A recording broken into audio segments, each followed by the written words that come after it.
It's 2 a.m., pitch black, right in the dead center of the unforgiving Thar Desert. The year is 2013. Welcome to this explainer, where we're going to unpack the chilling and entirely true historical layers of Kuldhara. Now, you probably already know it as India's most haunted village, right? Just imagine it, over 400 houses, complete with winding streets, old temples, deep wells, and it is completely, utterly abandoned. Nobody has lived there for 200 years.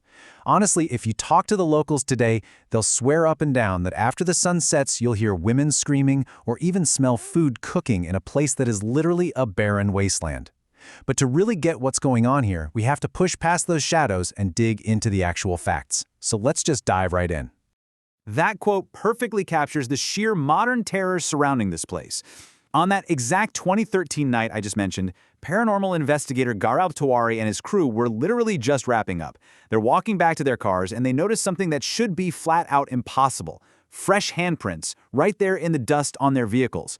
But here's the kicker. They were the size of a 4- or 5-year-old kid's hands, and there were absolutely zero children for miles. Plus, while they were there, the team recorded these insane sudden temperature drops, down to -2 degrees Celsius out of nowhere, spikes in electromagnetic fields, audio equipment picking up weird voices actually answering their questions. I mean, their cameras were even crashing when they tried to play back footage of strange shadows. It's wild. But you gotta wonder, why is this massive village just sitting there, empty in the first place? Well, to really wrap your head around the fear, you've got to understand the sheer scale of the myth here. 80,000. According to local legend, on one single full moon night back in July 1825, 80,000 people from Kuldhara and 83 neighboring villages just vanished. Poof, gone. The story goes that they left absolutely everything behind. We're talking homes their ancestors had built 6 centuries prior, their incredibly fertile lands, their precious wells, and they supposedly did it without making a single sound. Zero trace of where they went. Oh, and the cherry on top, as they were leaving, they apparently cursed the very ground so that no one could ever settle there again. I mean, it sounds exactly like a horror movie script, right? But to uncover the real truth, we need to figure out who these people actually were before they became ghosts. Section 1. Builders of the Desert. So, Kuldhara's real story kicks off way back in the 13th century when the Paliwal Brahmins arrived. Now, they migrated into the Jaisalmer region, which, let's be honest, is an incredibly harsh environment. We're talking brutal summer heat soaring above 40 to 50 degrees Celsius and practically zero rainfall. It's just endless rolling dunes. But somehow, these people became insanely wealthy masters of trade and agriculture.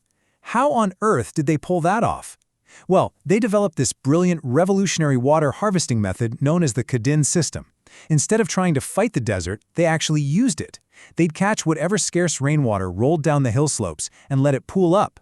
Over the next few months, that water would just slowly, naturally seep deep into the ground. Then, by winter, after the surface water had completely evaporated, it left behind this incredibly moist, nutrient-rich soil. By doing this, they were miraculously pulling 2 crops a year straight out of the desert sand. That is absolutely brilliant. This agricultural dominance basically made them the elites of the area.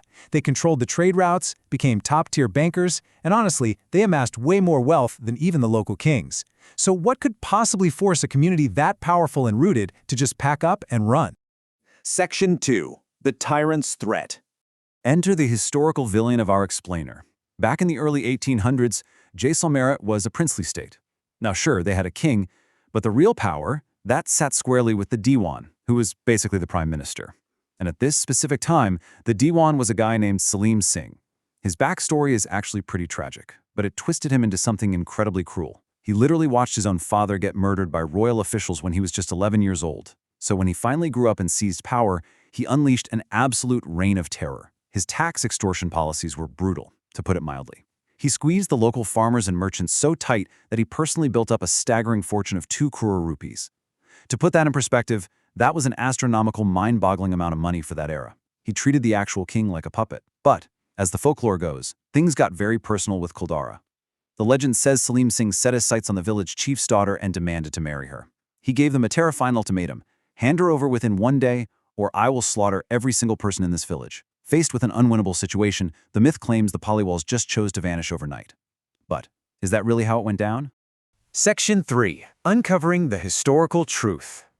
Okay, let's pivot away from all that suspenseful folklore and look at the hard facts. We've got official records from British officers of the era, we have modern science. It is time to debunk these myths and see what actually wiped out this wealthy desert empire. Now, back in 2017, a scientific study came out claiming that Kuldhara was actually destroyed by a massive earthquake, and they pointed to the collapsed roofs and broken pillars as proof. But barely a year later, a brilliant rebuttal completely dismantled that entire theory. Look at the timeline. There was a recorded earthquake in 1819, which is a full 6 years before the supposed 1825 mass exodus. The next recorded quake? Not until 1905. So there was literally zero seismic activity during the exact time these people supposedly left. On top of that, neighboring villages, ones that didn't belong to the Paliwals, were completely untouched. I mean, earthquakes don't just pick and choose their victims based on caste, right? Plus, if you go to Kuldhara today, the walls are still perfectly aligned. There's no massive geological cracking anywhere. So, if we rule out a sudden natural disaster, and we definitely rule out a magical overnight disappearance, what really happened? Well, the real culprits are firmly grounded in thoroughly documented history, specifically from the 1829 records of a British officer named Colonel James Todd. Remember, the entire foundation of Kuldhara's wealth was water, and that water, it disappeared. The nearby Cock River was dammed up, which caused it to slowly dry out. Research shows that by 1815, the village wells were completely bone dry. That revolutionary Kadeen farming system we talked about, it totally collapsed. And without farming, their economy was dangling by a thread, relying purely on trade. But then, a massive drop in state security meant even those trade routes had to shut down. Smelling blood in the water, our tyrant, Salim Singh, swooped in and aggressively hiked up their taxes. As if that wasn't bad enough, local bandits realized the wealthy village was vulnerable and started raiding the place, constantly looting property and actually taking the local women hostage for ransom. It was a complete and total nightmare. It's super important we understand this contrast. The myth gives us this dramatic, cinematic story, 80,000 people magically vanishing into the night because of a rejected marriage proposal. But the historical fact? It's honestly much more sobering. What actually happened was a gradual, incredibly painful migration that dragged on for decades. Think about it. These people were being starved of water, completely robbed of their hard-earned wealth, and entirely abandoned by their own government. Packing up and leaving wasn't some mystical act. It was a desperate, long-term survival strategy. They chose voluntary exile because staying behind literally meant certain death or absolute financial ruin. And you know what? The historical data backs this up perfectly. At its absolute peak, somewhere between the 15th and 17th centuries, Kuldhara had a documented population of exactly 1,588 people. Nowhere near 80,000. But check this out. By 1815, which is a full decade before that supposed 1825 overnight vanishing, the population had already plummeted to just 800. Half the village had already packed their bags looking for a better life. And that slow bleed didn't just stop in 1825. Official records show that way later, in 1890, there were still 37 people stubbornly living right there in the ruins of Kuldhara. So yeah, definitely not an overnight vanishing act. Section 4. The Psychology of Ghosts. So this brings up a huge question. If the historical facts are this crystal clear, why do modern visitors, and even those seasoned paranormal investigators we talked about, still swear up and down that they experience supernatural activity there today? Well, for that answer, we have to look away from the dusty ruins and look straight into the human mind. It all starts with something called confirmation bias. When you're told over and over again that you're visiting India's most haunted village, your brain is completely preconditioned before your foot even touches the sand. You are fully expecting to be terrified. So when a completely natural desert wind howls through an empty stone corridor, or your fancy camera equipment inevitably glitches out because of the extreme desert heat, your brain just skips logic and immediately interprets that as undeniable proof of ghosts. Because hey, it perfectly matches the spooky curse you were just reading about online. Now combine that confirmation bias with another glitch in our brains called pareidolia. This is a really fascinating psychological quirk where our minds just desperately scramble to find familiar patterns, especially human faces or figures, in totally random things.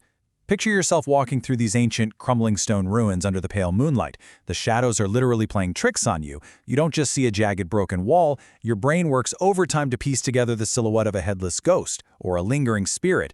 It feeds right back into that exact haunted narrative you brought with you in the first place. But hold on a second. Who actually started this whole haunted narrative to begin with? Okay, get ready, because this is the brilliant final twist in Kuldhara's story. The ghosts, they were completely manufactured.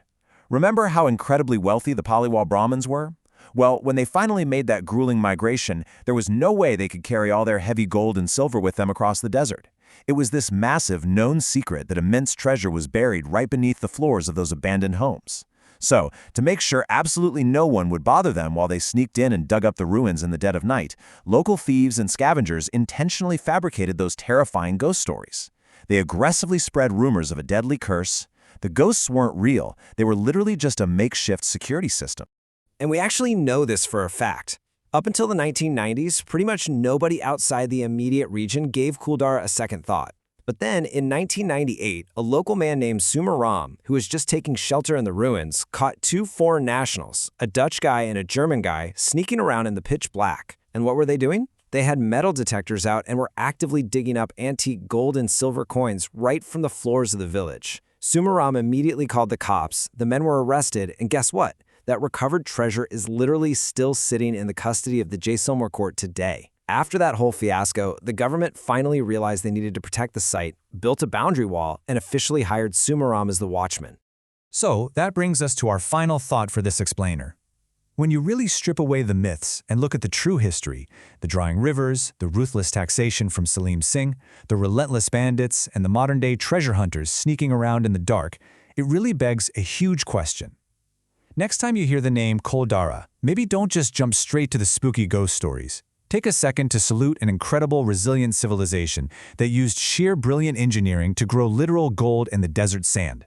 And ask yourself, was the true horror of Kuldhara the spirits they supposedly left behind? Or is it just the terrifying, endless depths of human greed?